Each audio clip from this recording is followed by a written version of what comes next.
أعوذ بالله من الشيطان الرجيم. بسم الله الرحمن الرحيم. الحمد لله رب العالمين، والصلاة والسلام على سيد الأنبياء والمرسلين وعلى أهل بيته الطيبين الطاهرين المعصومين، واللعنة الدائمة على أعدائهم أجمعين من يوم عداوتهم إلى قيام يوم الدين.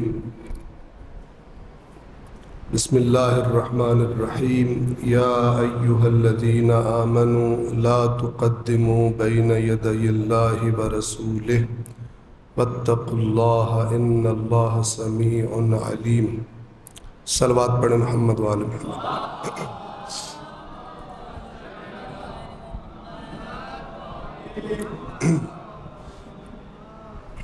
انشاءاللہ قرآن کریم کو پڑھنے اور سمجھنے کے اور اس کی اہمیت کے حوالے سے ہم نے کل جو نکات آپ کی خدمت میں عرض کیے تھے ان کو ذہن میں رکھتے ہوئے ہم سورہ مبارکہ حجرات کو انشاءاللہ پڑھنے کی کوشش کریں گے. حجرات جمع ہے حجرہ کی. حجرہ یعنی کمرہ. حجرات ان گھروں کو کہا جاتا تھا جن میں رسول اللہ صلی اللہ علیہ وآلہ وسلم کی ازواج بیویاں رہا کرتی تھیں، اور رسول اللہ کی اپنی رہائش بھی ظاہر ہے کہ انہی حجرات میں ہوا کرتی تھی. اور یہ حجرات جیسا کہ معلوم ہے مسجد نبوی کے بالکل ساتھ تھے.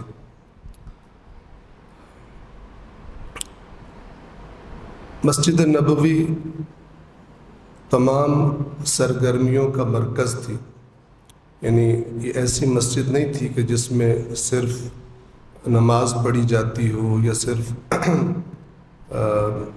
عبادات کی جاتی ہوں، بلکہ تمام امور کا مرکز تھی. اللہ کے رسول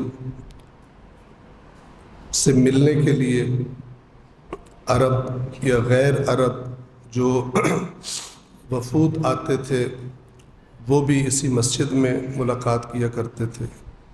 جو بھی درپیش مشکلات کے حوالے سے پلاننگ کرنی ہوتی تھی وہ بھی اسی مسجد میں ہوتی تھی. ایک واقعہ پیش آیا جس کے نتیجے میں یہ پہلی 3 آیات سورہ حجرات کی نازل ہوئی تھی. واقعہ یہ پیش آیا کہ جو کتب حدیث میں اور تاریخ میں موجود ہے کہ ہوتا یوں تھا کہ جو قبیلے اسلام قبول کر لیتے تھے پھر وہ اللہ کے نبی سے ملاقات کے لیے آتے تھے، اور اللہ کے نبی پھر اپنی مرضی سے آئندہ کے لیے ان کا سردار یا سربراہ منصوب کر دیا کرتے تھے. تو ایک دفعہ تمیم قبیلے کا ایک گروہ اللہ کے نبی سے ملاقات کے لیے آیا، اور وہاں پر حسب معمول توقع یہ تھی کہ اللہ کے نبی ان کے لیے سربراہ کا انتخاب کریں گے. لیکن روایات کے مطابق جو مختلف کتابوں میں واقعہ آیا ہے، کتب برادران اہل سنت میں آیا ہے کہ ابھی رسول اللہ نے فیصلہ نہیں کیا تھا کہ ان سے پہلے حضرت ابو بکر نے ایک شخص کا نام گویا سجیسٹ کیا تمیم کے اس گروہ کے سردار کے لیے، اور ساتھ ہی حضرت عمر بھی تھے. انہوں نے ایک اور شخص کا نام جو ہے وہ سجیسٹ کیا، اور پھر یہ اپنے اپنے جو انہوں نے نام لیے تھے ان کے بارے میں ان کی آپس میں بحث ہو گئی، تکرار ہو گئی، اور اس بحث کے دوران ان کی آوازیں اونچی ہو گئی. اس واقعے کے نتیجے میں یہ سورہ حجرات کی ابتدائی آیات نازل ہوئیں، اور اس میں مسلمانوں کو اللہ اور اللہ کے رسول کے ادب کے تقاضے کیا ہیں یہ بتایا گیا.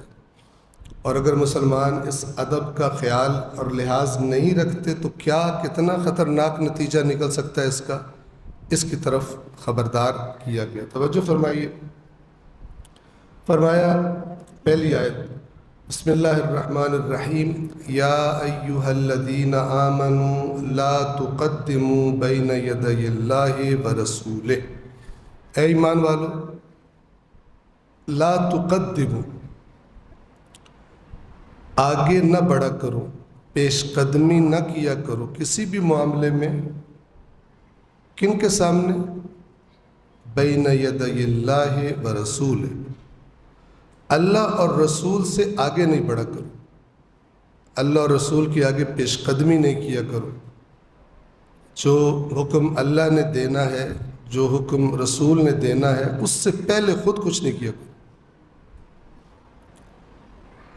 اصل میں عرب اسلام کے آنے سے پہلے مجموعی طور پر ایک غیر مہذب قوم تھی، قبائلی سسٹم تھا اور لڑائی جھگڑے آپس میں بہت کرتے تھے۔ تو بعض اوقات قبیلے کا سردار بھی جب کوئی بات کر رہا ہوتا تھا تو اگلا بندہ اس کی بات پر بات کر دیتا تھا، یا اس کے بات کرنے سے پہلے، اس کے فیصلہ کرنے سے پہلے اپنی رائے کو پیش کر دیتے تھے، اور بعض اوقات پھر اپنی رائے منوانے کے لیے اونچی آواز سے بات کرتے تھے، جیسے نارملی انسانوں کے درمیان ہو جاتا ہے۔ عربوں میں یہ تھا۔ تو ان آیات میں بتایا گیا کہ اللہ کے رسول کو اپنے سرداروں جیسا نہ سمجھو۔ اللہ کے رسول کا ادب اور احترام اور ان کا مقام بہت زیادہ ہے، کوئی اس کے برابر نہیں۔ اور جو بات توجہ کرنے کی ہے کہ آیت میں کیا فرمایا، لا تقدموا بین یدی اللہ ورسول، اللہ اور رسول سے آگے نہ بڑھا کرو۔ یعنی گویا کہ اللہ کا اور رسول کا معاملہ ایک ہی معاملہ، ورنہ اللہ تو کبھی نہیں لوگوں کے درمیان آ کے اس نے مثلا فیصلہ کرنا ہے، یا اس نے کوئی بات، اللہ تعالیٰ نے کوئی حکم صادر کرنا ہے۔ اللہ نے جو حکم دینا ہے اپنے رسول کے ذریعے دینا ہے۔ تو گویا اللہ اور رسول کا معاملہ آپس میں جدا نہیں ہے، رسول کی بات اللہ کی بات ہے۔ لہٰذا قرآن کریم میں سورۃ النساء میں فرمایا گیا ہے، وَمَن يُطِعِ الرَّسُولَ فَقَدْ أَطَاعَ اللَّهَ، جس نے رسول کی اطاعت کی تو یقیناً اس نے اللہ کی اطاعت کی۔ تو جس کی اطاعت اللہ کی اطاعت ہے اور جس کی بات اللہ کی بات ہے، اس کو اس کے ساتھ، اس کے سامنے، اس کی محفل میں جب تم بیٹھے ہو، وہ تمہارے درمیان موجود ہو، تو پھر تمہارا رویہ وہ نہیں ہونا چاہیے جیسا تم آپس میں بیٹھے ہوئے رکھتے ہو۔ تو فرمایا اے ایمان والو، اللہ اور رسول کے سامنے پیش قدمی نہ کیا کرو، واتقوا اللہ، اور اللہ سے ڈرو، ان اللہ سمیع علیم، یقیناً اللہ خوب سننے والا۔ یعنی اگر تم کوئی بھی ایسی بات کرو گے جو اللہ اور رسول کے ادب کے خلاف ہے، تو اور کوئی سنے نہ سنے، اللہ خوب سننے والا، علیم، اور خوب علم رکھنے والا۔ اور پھر جو ہر چیز خوب جانتا ہے، سب سے زیادہ جانتا ہے، اس کا حکم بھی سب سے زیادہ ماننے والی بات ہوتی ہے، سب سے زیادہ حق پر مبنی بات ہوتی ہے۔ یا آیت نمبر 2، یا ایہا الذین آمنوا، اے ایمان والو، لا ترفعوا اصواتکم فوق صوت النبی، اونچی نہ کیا کرو اپنی آوازوں کو نبی کی آواز پر۔ عام طور پہ کیا ہوتا ہے، جب دو افراد میں کسی بات پہ تھوڑی سی اختلاف ہوتا ہے تو پھر تکرار شروع ہوتی ہے، بحث شروع ہوتی ہے، تو آہستہ آہستہ آوازیں اونچی ہونا شروع ہو جاتی ہیں۔ ایک بندہ بات کرتا ہے، دوسرا جو اس سے اختلاف کر رہا ہے وہ ذرا اونچی آواز میں بات کرتا ہے، تھوڑے جذبات بھی شامل ہو جاتے ہیں، پھر وہ جو پہلے والا ہوتا ہے وہ اور آواز اونچی کر لیتا ہے، اور اگر یہ سلسلہ چلتا رہے تو پھر اینڈ پہ ہاتھا پائی پہ بھی بات آ سکتی ہے۔ ٹھیک ہے، لڑائیاں ایسی شروع تھی لوگوں میں. اللہ نے فرمایا جب ہمارا رسول تمہارے درمیان موجود ہو اور وہ تم سے بات کر رہا ہو تو جب تم نے ان سے بات بھی کرنی ہو تو ان کی آواز سے تمہاری آواز نیچی ہونی چاہیے. جتنا بھی تم اپنے آپ کو سمجھ رہے ہو کہ مجھے بڑی یہ بات صحیح سمجھ آ گئی ہے اور تم نے اپنی رائے اللہ کے نبی کے سامنے رکھنی ہے تو پھر تمہاری آواز کیسی ہونی چاہیے؟ اللہ کے نبی کی جتنی آواز ہے اس سے دھیمی ہونی چاہیے، اس سے اونچی نہ کرو. اگلی بات وَلَا تَجْهَرُوا لَهُ بِالْقَوْلِ كَجَهْرِ بَعْضِكُمْ لِبَعْضٍ. اور ایک تو ہے نا نبی کی آواز پر آواز اونچی کر لینا، اور دوسرا یہ کہ نبی بیٹھے ہوں تم آپس میں بات کر رہے ہو تو اتنی اونچی آواز میں آپس میں بھی بات تم نے نہیں کرنی جیسے ویسے تم کرتے ہو. نبی کے سامنے اونچی آواز میں جیسے تم عام طور پہ آپس میں کر لیتے ہو، نبی کی موجودگی میں نبی کی محفل میں اونچی آواز آپس میں بھی تم بات کر رہے ہو تو نہیں کرنی. یہ اللہ کے نبی کا احترام ہے، ادب. بس 3 باتیں ہوئی ابھی تک ان 2 آیتوں میں. پہلی، اللہ اور رسول سے آگے نہیں بڑھنا کسی معاملے. 2، اللہ کے نبی کی آواز پر اپنی آواز کو اونچا نہیں کرنا. 3، اللہ کے نبی کی موجودگی میں خود بھی آپس میں بھی اونچی آواز میں باتیں نہیں کرنی. اگر کرو گے تو کیا ہوگا؟ ہو سکتا ہے بعض لوگوں کی نظروں میں اتنا بڑا مسئلہ نہ ہو، لیکن اللہ نے جو اس کی آگے اس کا نتیجہ بتایا ہے اس سے پتہ چلتا ہے کہ یہ کوئی چھوٹا موٹا گناہ نہیں ہے، بہت بڑا گناہ ہے. کیا فرمایا؟ ان تحبط اعمالکم وانتم لا تشعرون. کہا کہ تمہیں شعور بھی نہ ہو کہ تم سمجھ رہے ہو کہ اتنی بڑی بات نہیں ہے، تمہیں اس بات کا پتہ بھی نہ چلے، تمہیں خبر ہی نہ ہو، تمہیں شعور ہی نہ ہو. ان تحبط اعمالکم، اور تمہارے سارے اعمال حبط ہو جائیں، ضائع ہو جائیں. یعنی اللہ کے نبی کے سامنے ان کی مثلا بے ادبی کرنا، اللہ کے نبی کی موجودگی میں بے ادبی کرنا، اس کا نتیجہ کہاں تک نکل سکتا ہے کہ آج کے دن تک تم نے جتنے بطور ایک مسلمان اعمال کیے ہیں، عبادات کی ہیں، تم نے نیک کام کیے ہیں، تم نے خدا کی راہ میں خرچ کیے، جو کچھ تم نے کیا ہے اللہ اس سارے کے سارے کو ضائع کر دے، کچھ بھی نہ بچے تمہارے اعمال سے اگر تم اللہ کے رسول کی بے احترامی کرتے.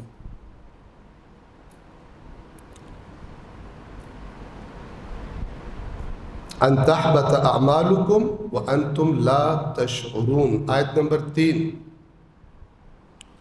ان الذین یغضون اصواتهم عند رسول اللہ. بے شک وہ لوگ کہ جو اپنی آوازوں کو دھیما رکھتے ہیں عند رسول اللہ، اللہ کے رسول کے پاس. یہ کون لوگ ہیں؟ اولئک الذین امتحن اللہ قلوبہم للتقوی. یہ وہ لوگ ہیں جن کو اللہ نے جن کے دلوں کو تقوی کے لیے آزما لیا ہے. یعنی اللہ نے ان کے دلوں کے اندر ان کے دلوں کی آزمائش کر لی ہے تقوی کے اعتبار سے. گویا دیکھ لیا ہے کہ ان کے دلوں میں ایسا تقوی ہے کہ جس کی وجہ سے ان کی آواز کبھی بھی نبی کی آواز کے سامنے اونچی نہیں ہوگی، کبھی بھی اللہ اور اللہ کے رسول سے آگے پہلے بات نہیں کریں گے، نہ رسول سے اونچی آواز میں بات کریں گے، نہ رسول کے سامنے آپس میں اونچی آواز سے بات کریں گے. اللہ نے ان کے دلوں کا امتحان لے لیا، ان کے دلوں کو چیک کر لیا ہے کہ یہ تقوی کے اعتبار سے بہترین دل ہے. اور اس کی نشانی کیا؟ باہر دل تو اللہ جانتا ہے نا، دل تو لوگ نہیں جان سکتے. یہ دلوں کے تقوی والے ہونے کی علامت کیا ہے؟ اللہ کے رسول کا احترام، ان کے سامنے ان کی آواز سے ہمیشہ آواز دھیمی رکھنا، ان کے سامنے آپس میں بھی اونچی آواز میں باتیں نہ کرنا۔ اب یہ میں نے آپ کو ان آیات کا پس منظر، شأن نزول، جس واقعے کے نتیجے میں یہ آیات نازل ہوئی تھی وہ میں نے آپ کو بتا دیا۔ اب دیکھنا یہ ہے کہ ان آیات میں جو بات کی گئی ہے اس میں ہمارے لیے کیا پیغام ہے۔ چونکہ ائمہ اہل بیت علیہم الصلاۃ والسلام نے قرآن پڑھنے کا جو طریقہ بتایا ہے اس میں یہ بتایا ہے کہ قرآن مجید جب پڑھو تو عبرت کے لیے پڑھو۔ عبرت کیا ہوتی ہے؟ عبرت یہ ہوتی ہے کہ انسان کسی چیز کو دیکھے اور اس سے سبق حاصل کرے۔ مثال کے طور پر آج کل کے نوجوانوں کو بعض اوقات جن کے پاس یہ موٹر سائیکل وغیرہ ہوتی ہے مثلا، ان کو شوق ہوتا ہے کبھی اگلا جو ویل ہے اس کو ہوا میں بلند کر کے چلا رہے ہوتے ہیں۔ فرض کریں ایسا کوئی لڑکا جو یہ کام کرتا ہو اور اس کے والد کو بھی پتہ ہو، وہ دونوں جا رہے ہوں اور ان کے سامنے سے ایک نوجوان گزرے، اس نے بائک کو اسی طرح ایک ویل پر چلا رہا ہو، تو باپ بچے سے کہے کہ نا یہ حرکت نہیں کیا کرو، بڑی خطرناک ہوتی ہے۔ بچہ دل میں سوچ رہا ہے انہیں کیا پتہ کتنا مزہ آتا ہے۔ پھر دیکھتے ہی دیکھتے وہ ون ویل والا اپنے انجام کو پہنچ جائے، کسی چیز میں لگے یا گرے اور زخمی حالت میں پڑا ہو، تو پھر باپ کیا کہے گا؟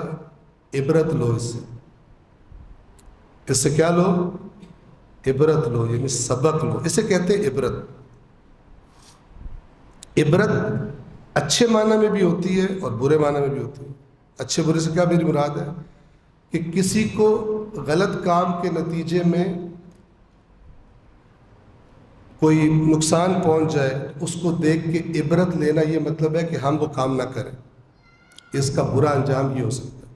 اور عبرت اچھے معنی میں بھی ہوتی ہے کہ مثلا ایک انسان ہے، ایک اسٹوڈنٹ ہے، وہ محنت سے نہیں پڑھتا ہے، اچھا، لیکن لاپرواہی کرتا ہے، کھیل کود میں ٹائم ضائع کرتا ہے اور اس کے نمبر کم آتے ہیں، لیکن اسی کی طرح کا ایک دوسرا ہے، اس نے ٹائم ضائع نہیں کیا ہوتا، محنت کی ہوتی، اس کے نمبر بہت اچھے آتے ہیں۔ تو اس کو دیکھ کر سبق لینا یہ بھی عبرت ہے۔ برے انجام کو دیکھ کر سبق لے لینا عبرت ہے۔ کسی کی محنت کے اچھے نتیجے کو دیکھ کر سبق لینا اچھائی کا کہ مجھے بھی ایسا ہی کرنا چاہیے، یہ عبرت ہے۔ قرآن کریم میں جتنی داستانیں بیان ہوئی ہیں، اللہ نے خود فرمایا ہے کہ یہ جو داستانیں ہم نے بیان کی ہیں گزشتہ اقوام کی، ان کے قصوں میں صاحبان بصیرت کے لیے عبرت ہے۔ یعنی کیا کرو؟ جب تم ان کی داستانوں کو پڑھو تو دیکھو کیا چیزیں سبب بنی کہ اللہ کا ان پہ غضب ہو۔ اس لیے داستانیں نہیں ہے کہ داستان پڑھ کے تم کہو بڑے برے لوگ تھے، اور یہ نہ دیکھو کہ وہی حرکت تمہارے اندر تو نہیں ہے۔ مثال کے طور پر ایک بندہ ہے، وہ دکاندار ہے، تاجر ہے، اور اس کو ناپ تول میں کمی کرنے کی بیماری ہو۔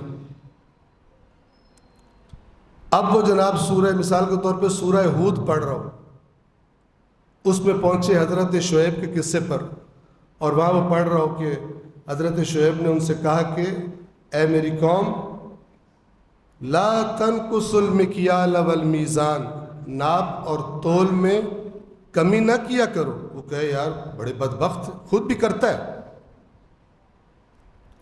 لیکن سمجھ رہے یہ ان کے لیے، جبکہ قرآن پڑھنے کا طریقہ کیا ہے کہ وہ یہ دیکھے کہ کس کام سے روکا حضرت شعیب نے اپنی قوم کو۔ وہ قوم تو ختم ہو گئی، وہ تو قوم تو عذاب کا شکار ہوگی. ہمارے لیے اللہ نے کیوں قرآن میں یہ قصہ رکھ دیا؟ عبرت کے لیے کہ وہ کون کون سے گناہ تھے جن کی وجہ سے اللہ نے گزشتہ اقوام پر، نبیوں کی قوموں پر عذاب کیے اور وہ تباہ و برباد ہو گئے.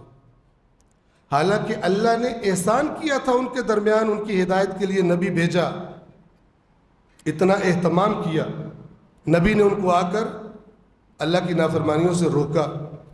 اب ایک بندہ یہ پڑھ رہا ہے اور کہہ رہا ہے کہ ایک ایک لفظ پہ 10 نیکیاں مل رہی ہیں، اور ساتھ ہی کہہ رہا ہے، بڑا سمجھ کے بھی پڑھ رہے ہیں. مثال کے طور پر نا، بڑی بری قوم تھی، حضرت اتنا شعیب سمجھا رہے ہیں پھر بھی ان پہ اثر نہیں ہو رہا. لیکن جب قرآن بند کر کے اپنی دکان پہ جاتا ہے، اس کو بھول جاتا ہے میں کیا پڑھ کے آیا ہوں، تو بھول جاتا ہے. اللہ تعالیٰ فرماتا ہے، یا ایھا الذین آمنوا اتقوا اللہ وقولوا قولا سدیدا، اے ایمان والو اللہ کا تقوی اختیار کرو اور بات سیدھی کیا کرو. سیدھی بات کا معنی پتہ ہے آپ؟ کوئی مثلا اسکول میں کوئی چیز ٹوٹ جائے، کوئی بچہ توڑ دے، اب استاد کلاس میں آئے پوچھے کس نے توڑا ہے، اب سارے چپ ہوں، کیونکہ جس نے توڑا ہے وہ ذرا گینگسٹر ٹائپ کا، مارے گا پکڑ کے، اس کی طاقت زیادہ ہے، چپ ہے. استاد ایک بچے کو بلائے، کس نے توڑا ہے؟ وہ کہ سر میں تو تھا ہی نہیں. استاد اس کے کان کو مروڑ کے کہے سیدھی بات بتا. یہ سیدھی بات یہ ہوتی ہے. سیدھی بات یعنی جو بالکل حقیقت ہے، بیچ میں کوئی چیٹنگ، کوئی ملاوٹ نہیں ہونی چاہیے. اللہ قرآن میں فرماتا ہے، یا ایھا الذین آمنوا اتقوا اللہ وقولوا قولا سدیدا، سیدھی بات کرو. بندہ کہے بھی بڑا اس آیت کا بڑا ثواب ملا، لیکن خود اس کی عادت ہو سیدھی بات نہ کرنے کی. جو بات اس کے پاس پہنچتی ہو، جب اگلے کو بتاتا ہو، ساتھ اپنے پاس سے نمک مرچ ملا دیتا ہوں، مسالہ ملا دیتا ہوں، تاکہ سننے والے کو مزہ زیادہ آئے. ٹھیک ہے؟ یا چھوٹی چھوٹی باتوں پہ جھوٹ بول دیتا ہوں. تو عبرت کیا ہے؟ آیات قرآن سے اپنے لیے سبق لینا، چاہے وہ داستانیں ہوں، چاہے وہ احکام ہوں. سارا کا سارا قرآن ہدایت ہے. ہدایت لینا اسی کا دوسرا نام عبرت لینا ہے. رہنمائی قبول کر لینا یعنی عبرت لے لینا. تو ان آیات میں ہمارے لیے کیا عبرت ہے، کیا سبق ہے ہمارے لیے؟ یہ تو 1400 سے اوپر عرصہ گزر گیا، مثال کے طور پہ تقریباً 1400 سال گزر گئے جب یہ آیات نازل ہوئی تھی. اب ان کو پڑھ کے ہم کیا کریں؟ اور پھر ہم تو یہ بھی کہہ سکتے ہیں ہمارے درمیان تو اللہ کا رسول ہے ہی کوئی نہیں. ہے، اپنے فرامین کی صورت میں ہے. توجہ فرما رہے ہیں؟ اپنے ارشادات کی شکل میں ہے. اللہ بھی ہے اپنی آیات کی شکل. تو یہ آیات یہ کہہ رہی ہے کہ دیدہ دانستہ اگر تم اللہ اور رسول کی رائے پر اپنی رائے کو ترجیح دو گے، اور مثال کے طور پر کوئی بندہ تمہیں کہہ رہا ہو کہ اللہ یہ فرماتا ہے، اور تم اس سے بحث شروع کر دو کیونکہ تم زیادہ پڑھ لکھ گئے ہو. اور بعض لوگ تو کہہ رہے ہوتے ہیں کہ میرا دل نہیں مانتا. جو قرآن میں لکھا ہے میرا دل نہیں مانتا، حدیث میں میرا دل نہیں مانتا. تو یہ رویہ بھی انہی آیات کی زد میں آ سکتا. مومن کون ہے اور مسلمان کون ہے؟ کہ جو بھی اس کی زندگی کا مرحلہ آئے، پہلے یہ دیکھنے کی کوشش کرے کہ اس معاملے میں اللہ اور رسول نے کیا حکم دیا،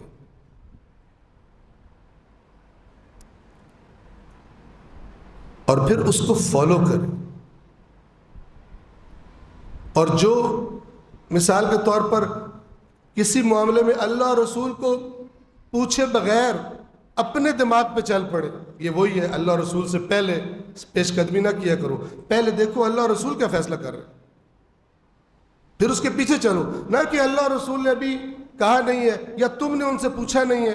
قرآن مجید موجود ہے، حدیث موجود ہے، اور تم خود سے اپنے علم کے مطابق اپنی عقل کے مطابق تم اس معاملے کو ڈیل کرو تو یہ بھی ایک قسم کا وہی معاملہ بن جائے گا کہ اللہ اور اس کے رسول سے آگے نہ بڑھا کرو.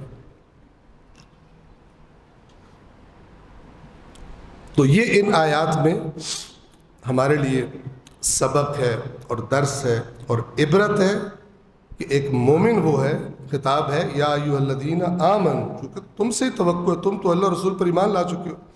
تو جب اللہ رسول پر ایمان لا چکے ہو تو تمہارا ایمان کیا ہے؟ تم زیادہ سمجھدار ہو یا اللہ رسول؟ تو پھر جو زیادہ سمجھدار ہیں پہلے ان سے جاننے کی کوشش کرو کہ میں اپنی زندگی کے اس معاملے میں کیا رویہ اختیار کروں، کیا ڈیسیجن لوں.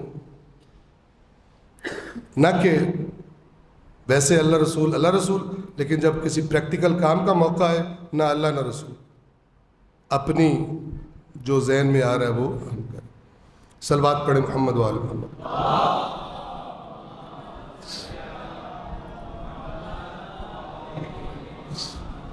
آیت نمبر 4، یہی جو وفد آیا تھا، جیسا کہ میں نے عرض کیا عرب کوئی مہذب قوم نہیں تھے. آج جسے ہم یعنی مکہ شہر کہتے ہیں، اس وقت کا مکہ آج کل کے ایک گاؤں جتنا تھا وہ مشکل. آج کل کو تو گاؤں بھی بعض اوقات بہت بڑے بڑے ہوتے ہیں، مکہ چھوٹا سا تھا. تو ادھر ادھر جہاں پانی ہوتا تھا لوگ رہ رہے ہوتے تھے، قبائلی سسٹم تھا، ادب آداب نہیں تھے، غیر مہذب تھے. تو یہی وفد جو میں نے عرض کیا تمیم قبیلے کا، روایات کے مطابق یہی وفد جب آیا، اب حالانکہ انہوں نے اسلام قبول کیا ہے، اللہ کے رسول سے کی زیارت کے لیے آئے ہیں، ان سے ہدایات لینے کے لیے آئے ہیں، لیکن جب یہ وہاں پہنچے تو گویا دوپہر کا ٹائم تھا، اللہ کے نبی آرام فرما رہے تھے دوپہر کو اپنے اس روٹین کے مطابق. تو یہ جب باہر پہنچے تو انہوں نے دیکھا کہ رسول اللہ نہیں ہے. انہوں نے باہر سے ہی زور زور سے یا رسول اللہ یا رسول اللہ. آج کل تو دروازوں پہ بیل لگی ہوتی ہے، اور اب تو بیل سے بھی پہلے جدھر جا رہے ہو پہلے ہی موبائل پہ کال کر کے اسے کہتے ہیں بھائی میں آ رہا ہوں تو ذرا باہر آ جاؤ یا دروازہ کھول دو. لیکن ابھی بھی آپ اگر دیہاتوں میں جائیں تو دروازہ زور سے کھٹکھٹانے کا رواج، اور پھر جو دیہاتی مزاج ہوتا ہے پھر وہ اپنے مطابق کی پاور سے کھٹکھٹاتے ہیں. اور دوسرا کیا ہوتا ہے، باہر سے زور سے آواز دیتے ہیں اوئے باہر نکلو، مختلف سٹائل. تو یہ انہوں نے باہر سے ہی، حجرات کے باہر سے ہی اللہ کے رسول کو زور زور سے پکارنا شروع کر دیا. تو اللہ نے فرمایا ان آیت نمبر 4 میں، ان الذین ینادونک من وراء الحجرات، بے شک وہ لوگ جو آپ کو حجروں کے باہر سے، یعنی آپ اندر ہیں اور یہ باہر کھڑے ہو کر، ینادونک بلند آواز سے، ندا پکار، آپ کو بلند آواز سے پکارتے ہیں. اکثرہم لا یعقلون، ان میں سے اکثر میں عقل ہی نہیں، سینس ہی نہیں. کہ تم آئے ہو، تم پہلے دیکھو اگلے بندے کی کیا روٹین ہے. ایک مصروف ترین انسان ہے، ٹھیک ہے، جس کی بہت ساری ذمہ داریاں ہیں. وہ تمہارے لیے تو نہیں بیٹھا ہوا تھا صبح سے کہ تم نے آنا ہے تو فوراً آ جائے. ہر مصروف اور سنجیدہ انسان اپنے لیے ایک شیڈول رکھتا ہے، میں نے کس ٹائم اٹھنا ہے، کس ٹائم میں نے مثلا کھانا کھانا ہے، کس ٹائم میں نے باہر کی مصروفیات کرنی ہے. اس کا ایک شیڈول ہوتا ہے. لوگوں سے کس وقت میں رسول اللہ کا ایک شیڈول تھا. تو تمہیں اتنی عقل نہیں ہے کہ ایک مصروف ترین انسان، تم جیسے ہی پہنچے ہو تم نے پوچھا نہیں ہے کہ پہلے پوچھ لو کہ کب ملاقات ہوگی فلان، تم نے آتے ساتھ ہی باہر سے زور زور سے پکارنا شروع کر دیا. یہ حرکت ایسی جیسے وہ کرتا ہے جس میں عقل نہیں ہوتی. ان الذین ینادونک من وراء الحجرات اکثرهم لا یعقلون، بے شک جو لوگ آپ کو حجرات کے باہر سے بلند آوازوں میں پکارتے ہیں ان میں سے اکثر عقل ہی نہیں رکھتے، تھوڑا سا بھی سوچتے تو یہ حرکت نہ کرتے. آیت نمبر 5، وَلَوْ أَنَّهُمْ صَبَرُوا، اور اگر وہ صبر کرتے، اب یہ آیت اللہ کے نبی کے بارے میں ہے، لیکن ہمیں بھی بتا رہی کہ مثلا جب ہم فرض کریں کسی سے ملاقات کرنا چاہتے ہیں اور ہم پہنچ گئے، ایک تو ہوتا ہے نا پہلے سے مثال کے طور پہ ٹائم طے ہو یا کچھ ہو، یا پھر ہم وہاں پہ پہنچ گئے، ہم دیکھتے بندہ نہیں ہے، اب ہم وہاں پہ حرکتیں شروع کر دیں، ایک قسم کی مثلا جو کوئی اس کا ملازم ہے یا سیکرٹری ہے تو اس کی ناک میں دم کر دیں، ٹھیک ہے، کسی عالم کے پاس، کسی استاد کے پاس، کسی بڑے کے پاس ملنے کے لیے گئے جو ایک مصروف انسان ہے اور اس کی بہت ساری مصروفیات ہیں، اور ہم بس پہنچ گئے، اب ہمارا دل ہو، کوئی بھی مہذب انسان ایسا نہیں کرتا، ٹھیک ہے نا، پہلے سے کرتا ہے، یا اگر چلا بھی جائے تو پھر اگر انتظار کرنا ہو تو انتظار کرتا ہے تاکہ وہ اپنی روٹین کے مطابق آ جائے۔ تو یہ گائیڈنس ہے، فرمایا وَلَوْ أَنَّهُمْ صَبَرُوا، اور اگر وہ لوگ صبر کرتے حَتَّى تَخْرُجَ إِلَيْهِمْ، یہاں تک کہ آپ ان کی طرف نکل کر آ جاتے، لَكَانَ خَيْرًا لَهُمْ، تو یقیناً یہ ان کے لیے بہتر تھا، وَاللَّهُ غَفُورٌ رَحِيمٌ، اور اینڈ اس پہ کیا کہ اللہ مغفرت کرنے والا اور رحم کرنے والا ہے۔ اس میں یہ اشارہ دے دیا کہ اللہ تبارک و تعالیٰ تم اس اپنے گناہ کی معافی مانگو، اللہ تعالیٰ معاف کرنے والا ہے، کیونکہ عام طور پہ جو دیہاتی لوگ ہوتے ہیں، نہ سمجھ لوگ ہوتے ہیں، وہ کوئی توہین یا بے ادبی کے ارادے سے نہیں کام کر رہے ہوتے، بلکہ ان کو پتہ نہیں چلتا ہو جاتا ہے۔ بعض اوقات انسان سے ایسی حرکت ہو جاتی ہے کہ جو اگلے کے لیے انسلٹ ہے، بے احترامی ہے، لیکن اس کا ارادہ نہیں ہوتا، وہ ناسمجھی میں کر دیتے۔ واللہ غفور رحیم، تو یہاں تک آیت نمبر 5 تھی۔ آیت نمبر 6، صلوات پڑھیں محمد وعلم۔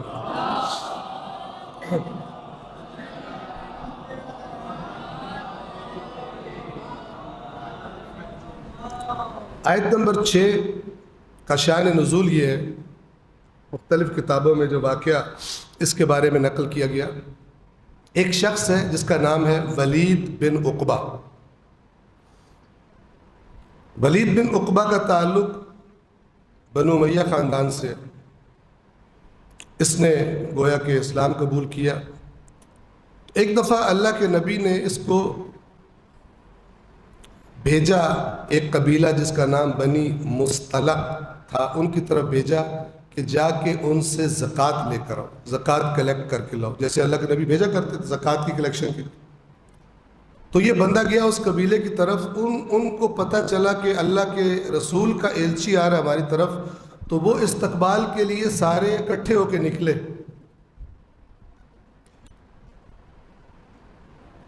اس نے سمجھا کہ مجھے مارنے آ رہے،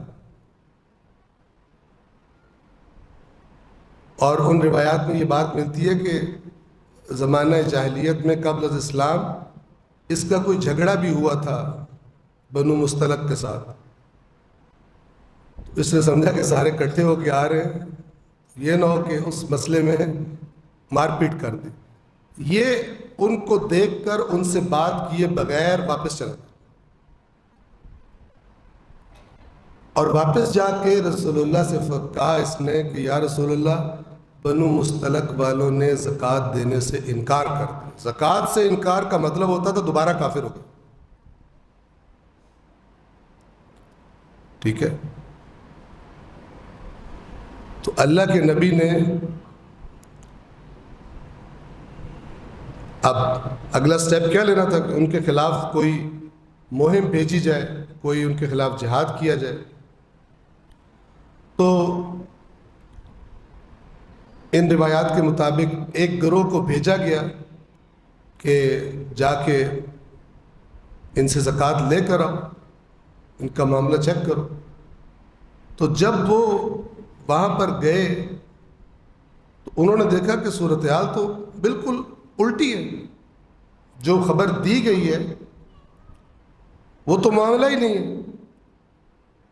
انہوں نے پوچھا بھی تم نے کیوں زکوٰۃ سے انکار کیا؟ انہوں نے کہا ہم نے تو انکار کیا ہی نہیں، وہ آیا تھا زکوٰۃ لینے کے لیے اللہ کے رسول کی طرف سے، تم نے انکار کر دیا. انہوں نے کہا ہم نے انکار کیا نہیں, ہم تو استقبال کے لیے نکلے, وہ چلے گئے وہاں سے.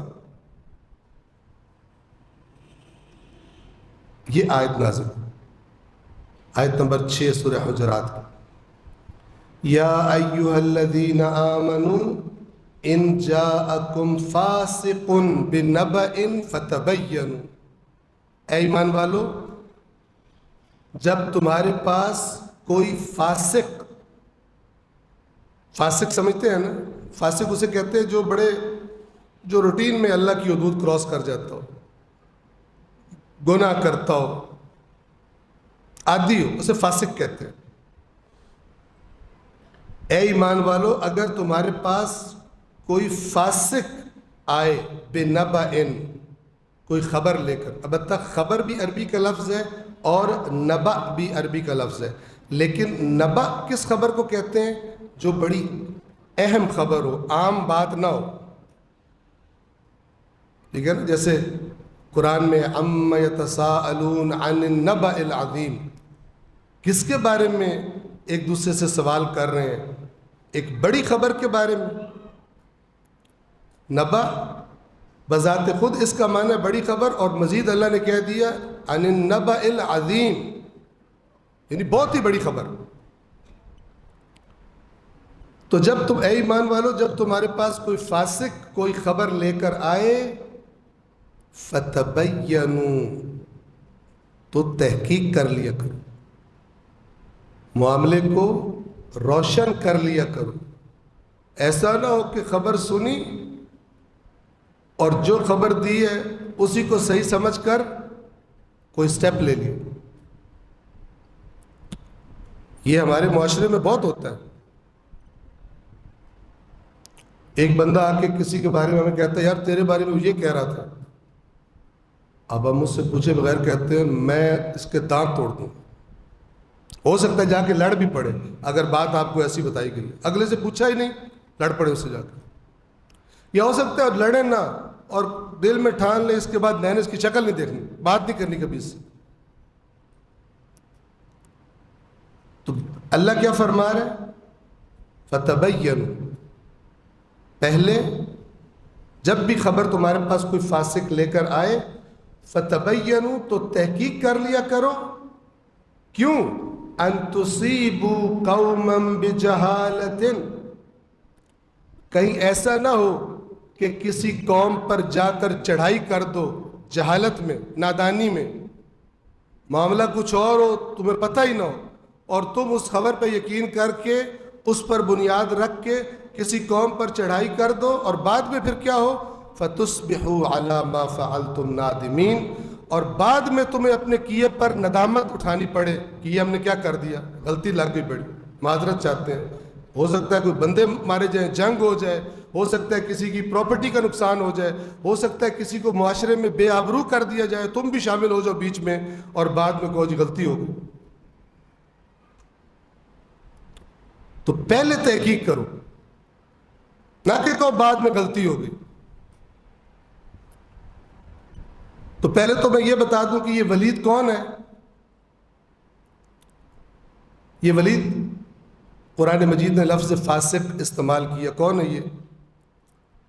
یہ وہ بندہ ہے کہ جو بعد میں حضرت عثمان کے دور میں گورنر تھا. کہاں کا؟ کوفہ کا. اور یہ شراب پیتا تھا. اللہ بھی قرآن میں کوئی لفظ جب استعمال کرتا ہے تو اس کا مطلب پھر وہی ہوتا ہے. تو اس نے ایک دن رات کو کہیں شراب پیتا رہا اور فجر کا ٹائم ہو گیا, تو یہ اسی نشے کی حالت میں نماز پڑھانے کے لیے آ گیا. یہ واقعہ وہ امام علی والی فلم میں دیکھا بھی ہوگا آپ نے جنہوں نے دیکھی ہوئی. اب یہ نماز پڑھانے لگا اور فجر کی 2 رکعت ہوتی ہے, اس نے 4 پڑھا دی. اور جب لوگوں نے کہا بھائی کتنی رکعتیں پڑھا, اس نے کتنی پڑھائی ہیں, تو لوگوں نے بتایا 4 پڑھا دی. کہتا ہے پھر اس میں کون سا مسئلہ ہے, 2 ادھار ہو گیا میرا تم پر. نشے میں تھا, نشے میں تو بندے کو پتہ نہیں ہوتا میں کیا بول رہا ہوں. تو بہرحال خلاصہ یہ کہ پکڑا گیا اور بعد میں پھر اس کو کوڑے وغیرہ مارے گئے. یہ اس بندے کے بارے میں جو تاریخ میں ملتا ہے. اب اس آیت سے آج کے زمانے میں ہم کیا سبق؟ پہلے میں ایک اور نقطہ اس آیت میں سے بیان کروں کہ آیت یہ کہہ رہی ہے کہ اے ایمان والو، جب تمہارے پاس کوئی فاسق کوئی خبر لے کر آئے تو تحقیق کر لیا کرو. اب سوال یہ ہے کہ اگر خبر لانے والا فاسق نہ ہو تو کیا کریں؟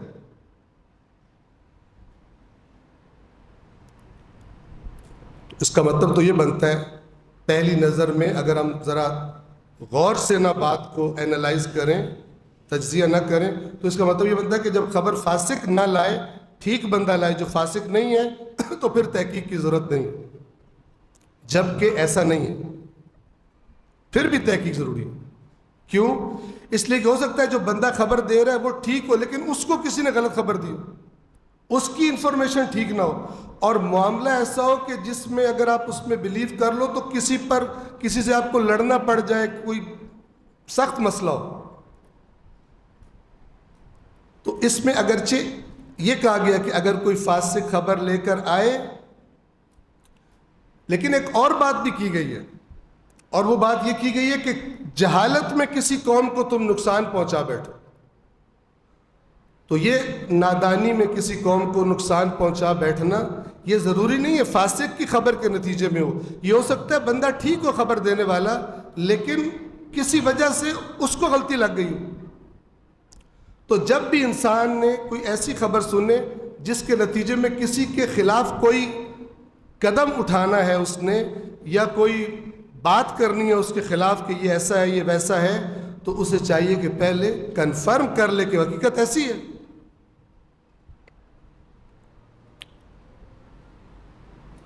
بہت کم ہم میں سے ایسے افراد ہوتے ہیں جن کے اندر یہ صفت پائی جاتی، زیادہ تر سنی سنائی پہ چلتے ہیں.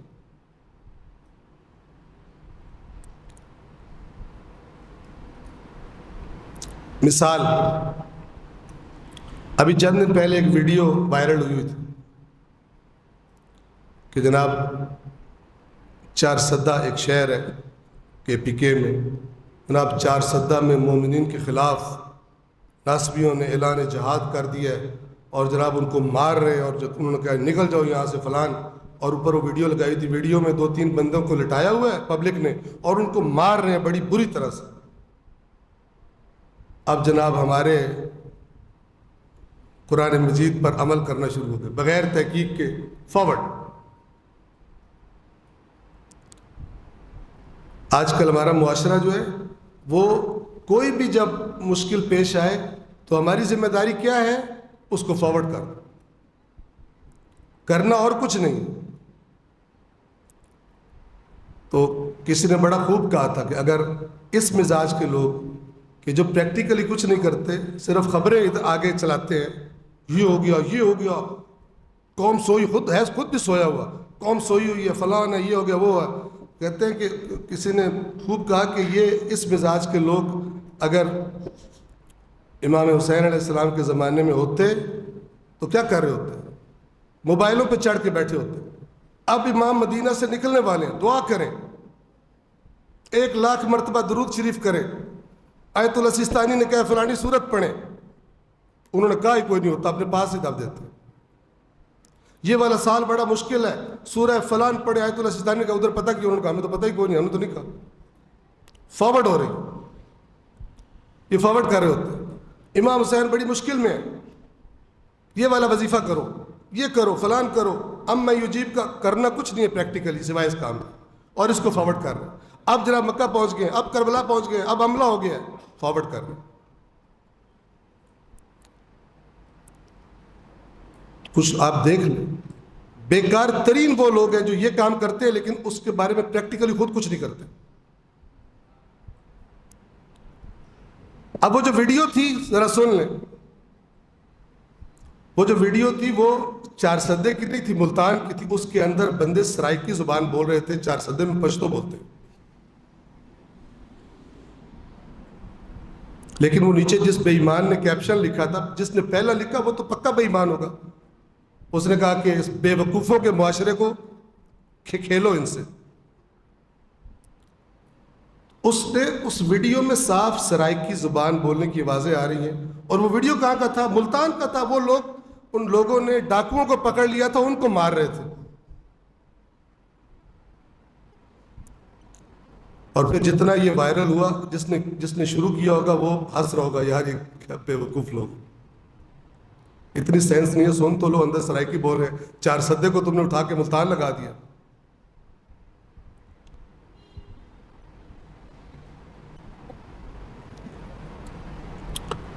اے ایمان والو، اگر کوئی فاسق خبر لے کر آئے، واٹس ایپ فاسق ہے.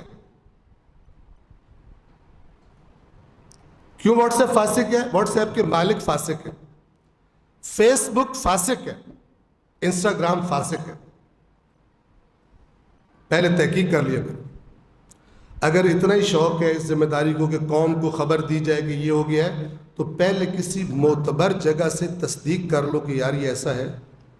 ورنہ یاد رکھے، کسی دن ایسی حرکت کے نتیجے میں خونی دنگا فساد ہو جائے گا. کسی قوم کے لوگ بھڑک جائیں گے، وہ چڑھائی کر دیں گے. ہمارے پاکستان کا تو معاشرہ ایسا ہے، ادھر تو اس کے راکھ کے نیچے چنگاریاں ہی چنگاریاں جل رہی ہیں. تو جس دن کوئی شیطانی دماغ دنگا اور فساد کروانا چاہے، اور وہ اپنے شیطانی دماغ سے بہترین قسم کی کوئی کیپشن تیار کرے اور کہیں پرانا کوئی ویڈیو اٹھا کے آپ کو کہے آج کا ویڈیو بریکنگ نیوز ہو گئی ہے، اور ایک جگہ پر اگر لڑائی شروع ہو جائے کسی محلے میں، دیکھتے ہی دیکھتے سارے شہر میں پھیل جائے. کیونکہ ہمارے معاشرے میں اکثر دیندار وہ دین پہ عمل تھوڑا کرتے ہیں، دین کی وجہ سے مار پیٹ بہت کرتے ہیں. یعنی رسول اللہ کے لیے لڑنے مارنے کو 2 منٹ میں تیار ہو جائیں گے، رسول اللہ کی بات نہیں مانیں گے. تو اس قسم کے مسلمانوں کو تو 2 منٹ میں لڑوایا جا سکتا ہے.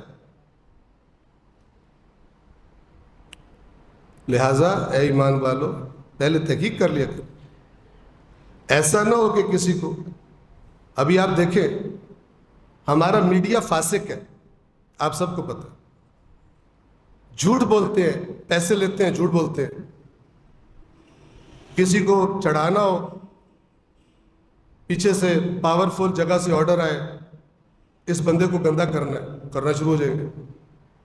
پھر آئے اب اس بندے کو پروموٹ کرنا ہے، پروموٹ کرنا شروع ہو جائیں گے. فاسق ہے. تو جتنی بھی جو عوام الناس اکثر ایسے ہی ہیں، لیکن چاہے اکثر ہوں، اللہ بھی تو کہتا ہے اکثر ہم لا یعقلون، اکثر ان میں عقل نہیں ہے. کہ کتنی دفعہ جانتے بھی ہیں، سن بھی چکے ہیں کہ جو وہ ویڈیوز لیک ہوتی ہیں کہ ٹی وی اینکر پہلے کہہ رہے ہیں، اچھا ٹیلی فون پہ، اچھا ٹھیک ہے میں ان کے خلاف سخت سوال نہیں کروں گا. پہلے سے نورا کشتی میچ فکسنگ ہوئی ہوتی ہے. یہ سب جاننے کے باوجود پھر بھی بلیو کر لیتے، یقین کر لیتے.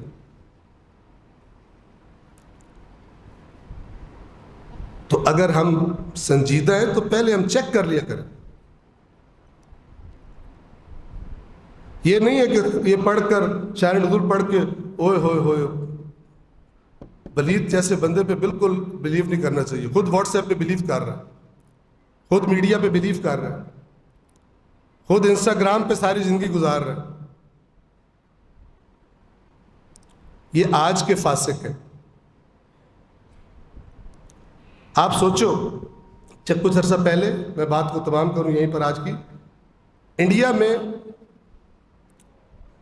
یہ جو ہندو متشدد ہندو ہیں، انہوں نے اسی طرح کا واٹس ایپ پر پھیلا کر مسلمانوں کے خلاف کئی مسلمانوں کو قتل کر دیا.